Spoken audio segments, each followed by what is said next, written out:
Perkenalkan, nama saya Nayota Maluki Mustafa dengan NIM 103072430011 dari kelas IF0402. Kali ini saya akan menjelaskan mengenai konsep dasar basis data. Basis data sendiri adalah kumpulan data yang terorganisir dan terstruktur untuk memudahkan pengelolaan, pencarian, dan manipulasi data. Basis data dikelola menggunakan sistem manajemen basis data seperti MySQL, PostgreSQL, dan Oracle. Konsep utama basis data ada 5. Yang pertama, entitas dan atribut, di mana entitas adalah objek yang datanya disimpan, sedangkan atribut adalah karakteristik dari entitas. Lalu yang kedua, relasi, hubungan antara berbagai entitas dalam basis data. Lalu yang ketiga, skema basis data, yaitu struktur logis dari basis data yang mencakup tabel, indeks, dan relasi antar tabel. Lalu yang keempat, keamanan, di mana data dalam basis data harus aman dan terlindungi dari akses yang tidak sah atau manipulasi. Yang kelima adalah konsistensi. Data harus konsisten dan tepat dengan memastikan bahwa setiap entitas memiliki data yang sesuai dengan atributnya. Kelemahan pemrosesan file tradisional. Yang pertama, ketergantungan program terhadap data. Perubahan pada struktur data memerlukan perubahan pada program yang menggunakannya, sehingga kurang fleksibel. Yang kedua, duplikasi data. Data yang sama bisa tersimpan di beberapa file, menyebabkan pemborosan ruang dan inkonsistensi data. Yang ketiga, berbagi data yang terbatas.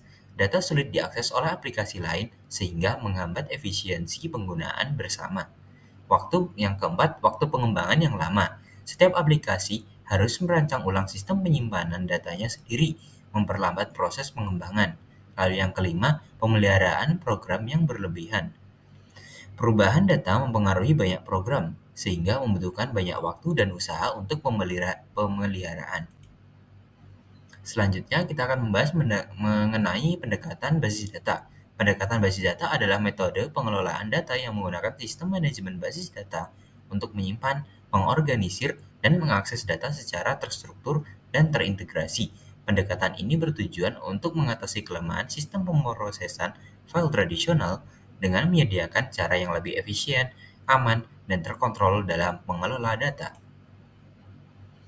Kelebihan pendekatan basis data. Yang pertama, redundansi data yang terencana.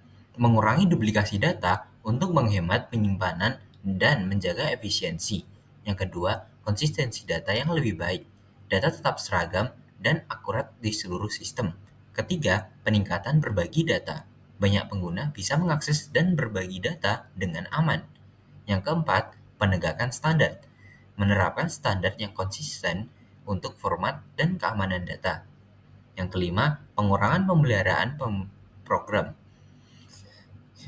Perubahan data lebih mudah dikelola tanpa harus mengedit banyak program. Lalu resiko pendekatan basis data. Yang pertama, personal baru yang spesialis. Dibutuhkan tenaga ahli seperti database administrator yang menambah biaya rekrutmen dan pelatihan. Yang kedua, biaya dan kompleksitas instalasi serta manajemen. Pemasangan dan pengelolaan database memerlukan perangkat lunak, perangkat keras, dan pengatur teknis yang rumit. Lalu yang ketiga, biaya konversi. Migrasi dari sistem lama ke database baru membutuhkan waktu, tenaga, dan beresiko kehilangan data. Yang keempat, kebutuhan cadangan dan pemulihan. Database memerlukan sistem backup dan recovery yang meningkatkan biaya dan kompleksitas operasional. Yang kelima, konflik organisasi. Perubahan sistem dapat menimbulkan konflik terkait akses data, alur kerja, dan kewenangan dalam organisasi. Kesimpulan dari apa yang telah saya sampaikan, pendekatan basis data menawarkan pengelolaan data yang lebih efisien, terstruktur, dan aman dibanding pemrosesan file tradisional. Dengan DBMS, data menjadi lebih terintegrasi, minim redundansi, dan mendukung akses multi-user. Meskipun memiliki keunggulan dalam kemudahan akses dan keamanan, pendekatan ini juga memiliki resiko seperti biaya tinggi dan kompleksitas manajemen. Oleh karena itu, perancang dan pengelola yang baik sangat diperlukan untuk memaksimalkan manfaatnya.